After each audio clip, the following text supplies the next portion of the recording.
राधे राधे। जय श्री जगन्नाथ। दोस्तों, Lippan art series की इस श्रृंखला में मैं आज श्री जगन्नाथ जी की एक तस्वीर बना के लाई हूँ। पुरी के जगन्नाथ जी एक अद्भुत और कहा जाता है कि जीवित ईश्वर हैं, जो कि धरती पे वास करते हैं और अपने श्रद्धालुओं, अपने भक्तों पर महान कृपा करते हैं। पुरी का जगन्नाथ धाम 4 धामों में से एक है। यहाँ भगवान श्री जगन्नाथ अपने बड़े भाई बलभद्र और बहन सुभद्रा के साथ विराजते हैं। जगन्नाथ मंदिर भगवान विष्णु के 8वें अवतार भगवान श्री कृष्ण को समर्पित है। भगवान विष्णु के पूर्ण कला अवतार श्री कृष्ण का ही एक रूप है भगवान श्री जगन्नाथ। हर साल की तरह इस बार भी हिंदी महीने आषाढ़ माह की शुक्ल पक्ष द्वितीया को, जो कि 1 जुलाई को पड़ी है, उड़ीसा में भगवान जगन्नाथ की विश्व प्रसिद्ध यात्रा आरंभ हो चुकी है। इस रथ यात्रा में भगवान जगन्नाथ, उनके बड़े भाई बलराम और बहन सुभद्रा के रथ निकाले जाते हैं। इस यात्रा का समापन आषाढ़ शुक्ल की एकादशी को होता है। पुरी में स्थित जगन्नाथ जी के मंदिर एवं जगन्नाथ जी से जुड़े अनेकानेक ऐसे अद्भुत और चमत्कारिक तथ्य और रहस्य हैं, जिनको सुनकर अत्यंत आश्चर्य होता है। किंतु सदियों से यह सत्य करोड़ों श्रद्धालुओं को भगवान जगन्नाथ के चरणों में नतमस्तक किए हुए हैं। माना जाता है कि जिस रास्ते से ये रथ प्रस्थान करते हैं, उसे सोने की झाड़ू से पुरी के राजा छर पहनरा नामक अनुष्ठान करने के बाद साफ करते हैं। भगवान जगन्नाथ के रथ में एक भी कील का प्रयोग नहीं किया जाता है। यह पूर्ण रूप से लकड़ी का बनाया जाता है। रथ की लकड़ी का चयन बसंत पंचमी और रथ बनाने की शुरुआत अक्षय तृतीया के दिन की जाती है। हर साल भगवान जगन्नाथ, बलभद्र और सुभद्रा की प्रतिमाएं नीम की लकड़ी से ही बनाई जाती हैं। भगवान जगन्नाथ का रंग सांवला होने के कारण काली और बलभद्र और सुभद्रा की मूर्तियां हल्के रंग की नीम की लकड़ी से बनाई जाती हैं।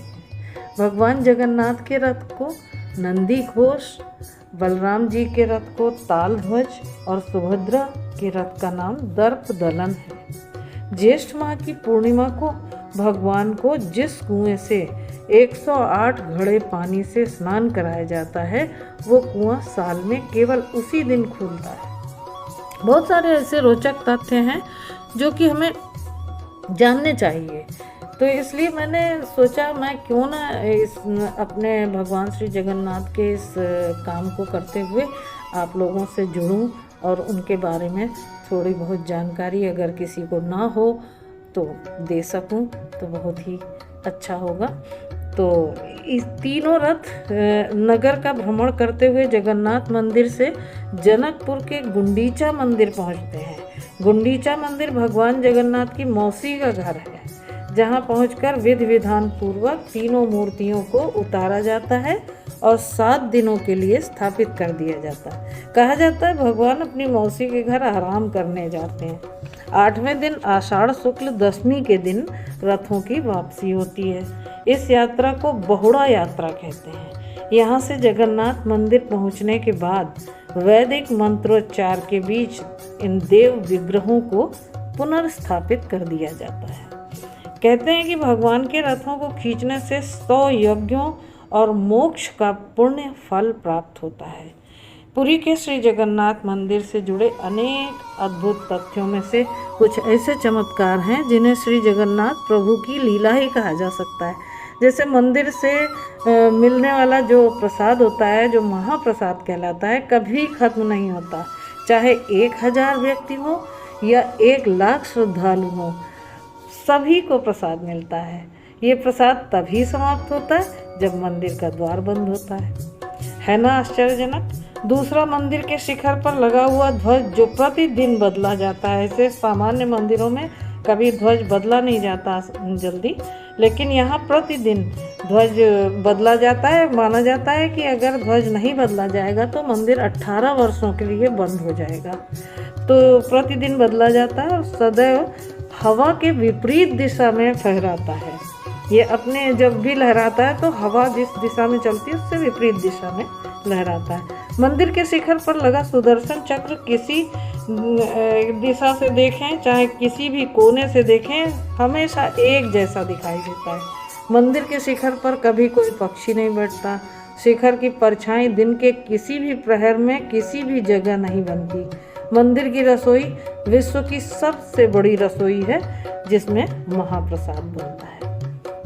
कहते हैं भगवान जगन्नाथ की मूर्ति में जीवित हृदय स्पंदित होता है, जो प्रत्येक 12 वर्षों बाद नई मूर्ति में मंदिर के 2 पुजारियों द्वारा प्रतिस्थापित किया जाता है। और जब ये अद्भुत अलौकिक, जो कोई उसे शक्ति कहता है, कोई जीवन कहता है, कोई उसे जीवित हृदय कहता है भगवान श्री कृष्ण का, इससे भी जुड़ी हुई पौराणिक कथाएं हैं, जो कि यहाँ पर अभी बहुत लंबा हो जाएगा, इसलिए मैं आपको शॉर्ट में बता रही हूँ। तो जीवित हृदय स्पंदित होता है, जो प्रत्येक 12 वर्षों बाद नई मूर्ति में मंदिर के 2 पुजारियों द्वारा प्रतिस्थापित किया जाता है। पुजारी आँखों पर लाल पट्टी बांधे रहते हैं और सारे शहर की बत्तियां बुझा दी जाती हैं। कहा जाता है कि जो भी इस दिव्य शक्ति को देखता है उसकी मृत्यु हो जाती है। ऐसी मान्यता है कि भगवान श्री जगन्नाथ धरती पर एकमात्र जीवित भगवान हैं, जो अपने भक्तों के साथ अलग अलग रूपों में विराजते हैं, उन पर कृपा करते हैं, उनकी सेवा करते हैं। तो बोलो भगवान श्री जगन्नाथ की जय। राधे राधे। देखिए मेरी तस्वीर पूरी हो गई है। भगवान श्री जगन्नाथ को मैंने यहाँ पर सूर्य के रूप में चित्रित किया है और बहुत छोटा सा चित्र है। लिप्पन आर्ट में मैंने इनको सजाया है और आप मेरे इस वीडियो को अंत तक देखना ना भूलिएगा, और तभी आपको इनका दिव्य स्वरूप दिखाई देगा। और आप कमेंट करके मुझे ये ज़रूर बताइएगा कि आपको कैसा लगा। जिन्होंने मेरे चैनल को सब्सक्राइब ना किया हो तो प्लीज़ सब्सक्राइब कीजिएगा और शेयर कीजिएगा। राधे राधे।